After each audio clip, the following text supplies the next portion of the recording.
Hey guys, I'm Chris from the Silver Symbol channel, and in today's video I'm going to be giving you a full tour of my battery backup system in my house. The current amount of battery storage that I've just installed totals to a massive 60 kilowatt hours of storage. Now I live in New Hampshire in the middle of nowhere, and we often have power outages that can easily hit a week and sometimes even up to 2 weeks. So with this amount of storage and a little bit of management, I should easily be able to weather that time, and I've got a unique setup because I'm doing a bit of a hybrid approach. I can, of course, use all these batteries, and this is my primary power backup system. But as far as I know, I'm the only person on YouTube that is also using a manual inlet transfer switch. This allows me to switch between my battery system and an outside inlet.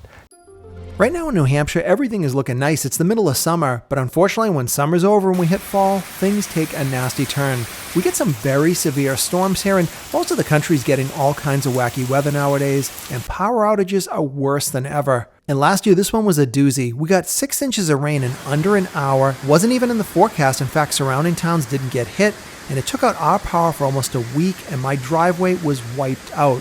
So you definitely want to have some sort of a backup plan when it comes to power. This was my setup last year, the Ecoflow Delta Pro Ultra. Now this is still an awesome system, but it maxes out at 5 batteries with just a single main power unit. You can certainly get their smart home panel, and that increases stuff, but I didn't really want to do that because my main panel is still about 35 years old, and I'm just not ready to do a major upgrade, which I knew was going to be required if I wanted to make all kinds of changes like that. And of course I still own a gas generator, but these things are noisy, they have fumes, and of course you have to manage the fuel. But it is a fair amount of work, and most people just don't want to do it, and they kind of fall victim to believing that when there's an outage, I just run out and get some gasoline. But as you can see here in my driveway, when I had one, there was no getting out. So you definitely want to plan ahead for these types of things as best you can. It's obviously going to be affected by your budget.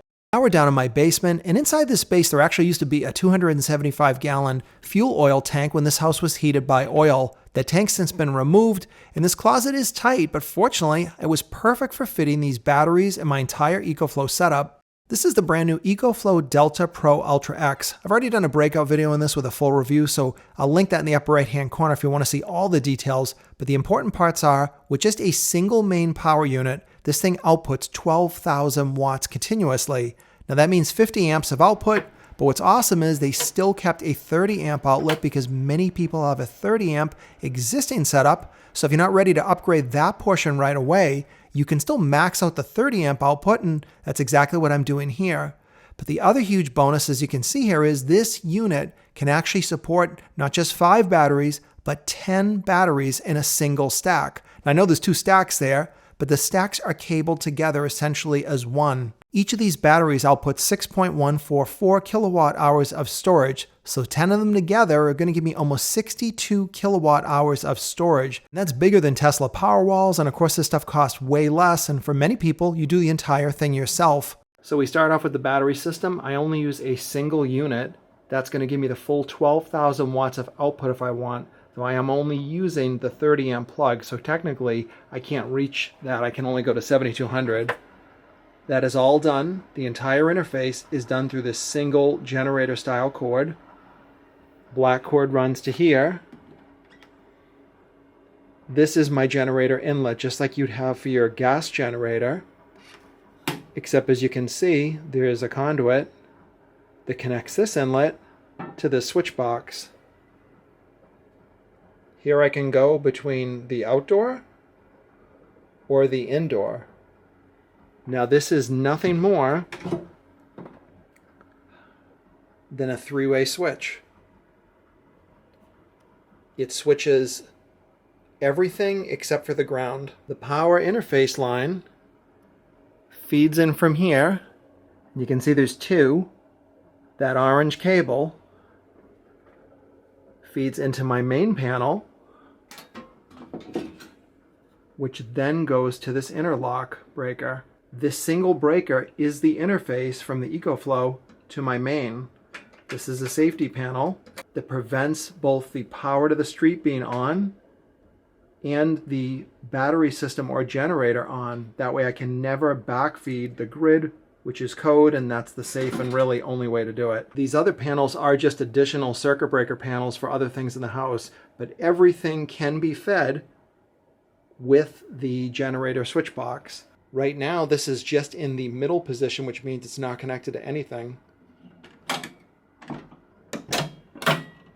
This is just for safety, so if you didn't want anyone using it, you could put a padlock in here as well. When I connect it in the lower position, that is the second orange cable that goes outside.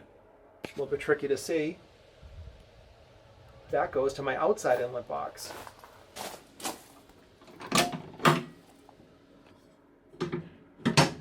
Normally it's best to keep this locked because when this thing is powered up via a generator or the battery, that is live electric power in there. Right now there's technically none because the interlock breaker is off. Now the black cable is my output.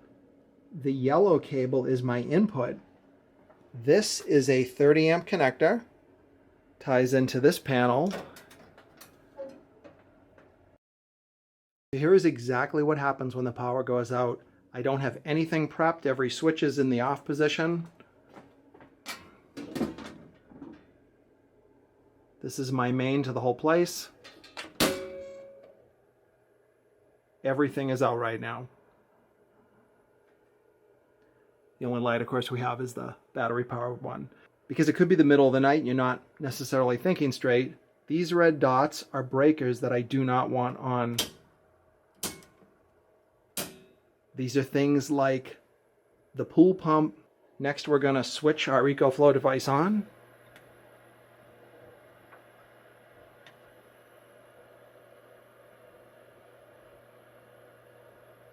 Two seconds, that thing's up. Because of my switch box, outside inlet, inside inlet. Now we've got to switch over to our interlock breaker. Now we can flip our interlock plate up.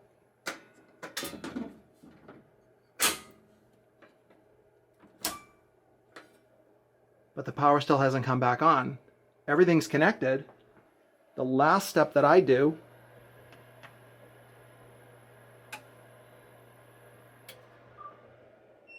and now all our lights just came back on. Now it might seem like a lot of steps, but it really isn't. I've got a pretty complicated setup here. I can do all of this in the middle of the night in less than 5 minutes at the most. And again, I chose to not go with the fully automatic version. Can also see we have no input power. We're outputting 2300 watts or so, and this is going to vary depending on what we've got running in the house. But we can go up to a full 12,000 watts if we used our 50 amp connector, or we're at about 7,600 watts for our 30 amp connector, which is totally fine. Prior to getting an Ecoflow, I ran a portable generator and it worked just fine for 7,500 watts. If I want to upgrade this to go to the full 50 amp, I would have to change over to that plug, which is easy, but my inlet switch is only rated for 30 amps. Now, if you want to run every single thing in your house without a problem, every air conditioning, your oven, bake a cake, run your dryer, all simultaneously, 50 amps is going to be what you'll want. I don't mind doing a little bit of management because I'm interested in runtime more than I am just running every appliance at once. And right now, everything in the house is running completely off the batteries. There's no noise, there's no fumes, none of that stuff. Now, if these run out, I can absolutely switch over to a gas generator, or I can run the gas generator, say midweek, and charge these separately so I can continue running on batteries. And if you live in a city where the noise of a generator may not be something that you want, that is a very good thing. And you can run your generator during the daytime hours when it's a little bit less risky. And then overnight, of course, you run on the batteries. Now, I can tell you, I've been through this 20 plus times since I've been here on the Ecoflow. This is a lifesaver. It eliminates pulling the gas generator out. Now, I don't know where you guys live, but I'm in a little tiny town, and my local power company sends me text alerts when the power goes out and when it's back on. So a big question I get is, how do you know when the main utility is back on? Well, the real answer is typically you will be notified, but if you don't, you're going to have to either walk to a neighbor or figure out someone that's got power, and then we can go ahead and reverse the process. House power is off.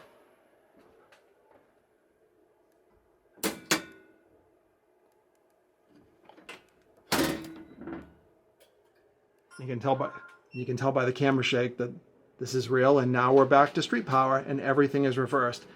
I do like the fact that Ecoflow makes a lot of different systems. You can go to the links that I put in the description and in the top comment, but if you're looking for a whole house system like the one I've got here, you can certainly do that, and you can go even bigger. This system can support even more batteries and output, or you can do something like I've got out here in my workshop. This is one of their mid-size systems, still has massive output. You can expand it with additional batteries, but it's much more portable, and some people even use these in places like campers and RVs where they want a lot of output. But if you just want to power something like an internet router, I've even got one of their smallest systems doing that exact job. This acts not only as a power backup, but it's a full UPS for my computer and my small NAS and my router out here. But I would definitely encourage you to consider how you're going to get backup power when you need it, because things just go wrong and you have no idea when they're going to happen. So that is the complete tour, and we definitely need power backup here in New Hampshire all the time, and I don't think there's anywhere, especially in the US or even the world, that doesn't experience outages, and nowadays, unfortunately, they are more frequent than ever. And if I didn't cover something in this video, please leave me a comment below and I'll do my best to answer your questions. And if you like this video, please be sure to give it a thumbs up and subscribe to the Silver Symbol channel for more videos coming up.